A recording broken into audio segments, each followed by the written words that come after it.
barnoota isaanii sadarkaa tokkoffaa magaalaa Jimmaatti baratan. Umrii isaanii waggaa 15 jechuun akka lakkoofsa Itoophiyaatti bara 1983 paartii Addawaawii yookaan Ihaadeeg seenanii loltuu akka ta'an dubbata seenaan jireenya isaanii. Wallagga Lixaa keessatti leenjii waraanaa idilee fudhatanii achumatti ramadamuudhaan damee tikaaf quunnamtii waraanaa keessaa tajaajilan. Utuma waraana keessa jiranii katoora leenjii isaaniitti dhiyeenya qabu maandisummaa kompiitaraa barachuudhaan kan Finfinneetti argamu Microlink Information Technology College irraa bara 2003 digirii baachilarsii argatan.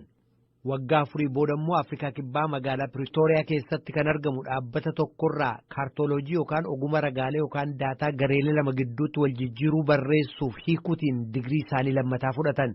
Abiyyi Ahmed kana malees toora barnootaa hooggansa ce'umsaaf jijjiiramaa yookaan Transformational Leadership and Change jedhamuun kan magaalaa Londonitti argamu Yuunivarsiitii Greenwich irraa digirii maastarsiitiin eebbifamanii jiran.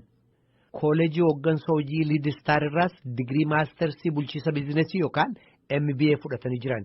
Dooktorummaa yookaan PhD isaanii immoo dhaabbata qo'annoo nageenyaaf tika nagaa kan Yuunivarsiitii Finfinnee irraa bara dabre jechuun bara 2009 argatan.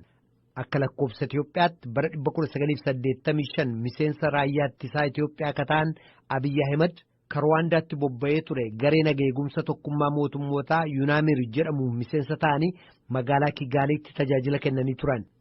Bara 1990 yeroo Itoophiyaa fi Eertiraa gidduutti waraansi ka'ee turetti gurmuu odeeffannoo yookaan ragaa tikaa kadamee tokko hoogganaa akka turan yoo ta'u aga bara 2002tti hanga sadarkaa leetanaal koloneelummaatti guddatan. Dr.aAbiyyi Insaa jedhamuun kan beekamu eejensii caasaa tika nagaa biyyoolessaa bara 1999 hundeessuudhaan aga bara 2002tti daarektarummaadhaan hojjetan. Ragaalee qindeessuu walitti dabarsuu fi facaasuutti dhaabbatoota mootummaa hidhata qabaniif miseensa boordii ta'uudhaanis tajaajilanii jiran. Dr.aAbiyyi Ahmed paartiilee miseensota Addawaawii afran keessaa tokko ka ta'e dhaabbata Dimokiraatawaa Uummata Oromoo yookaan dhaadhiyootti miseensa hooggansaa ta'uun katoora siyaasaatiin qooda fudhachuu jalqaban waggaa 8 dura bara 2002 keessa ture. Yeroo sanatti daarektarummaa Insaa gallakkisuudhaan miseensa koree giddugaleessaa dhaabbata Dimokiraatawaa Uummata Oromoo ta'anii aga bara 2004tti miseensa mana mareef koree hojii raawwachiistu Addawaawii yookaan Ihaadeeg ta'uudhaanis hojjetan. Filannoo bara 2002 geggeessame irratti immoo aggaaroodhaaf filatamanii miseensa mana maree bakka bu'ootaa Itoophiyaa ta'an. Yeroo sana naannoo Jimmaatti walitti bu'insa hawaasa Musliimaa fi Kiristaanaa gidduutti ka'ee lubbuu namaaf qabeenyaarra miidhaa guddaa geessisee ture dhaabsisuu fi waliigaltee waaraa fiduu keessatti akka qooda guddaa gumaachantu dubbatama. Dr.aAbiyyi ammas akka lakkoofsa Itoophiyaatti bara 2007 aanaa gommaa bakka bu'uudhaan miseensummaa paarlaamaaf filataman. Dr.aAbiyyi Ahmed waaltaa odeeffannoo saayinsii fi teknooloojii Itoophiyaa akka jedhamu dhaabbata qorannoo kan mootummaas hundeessanii jiran.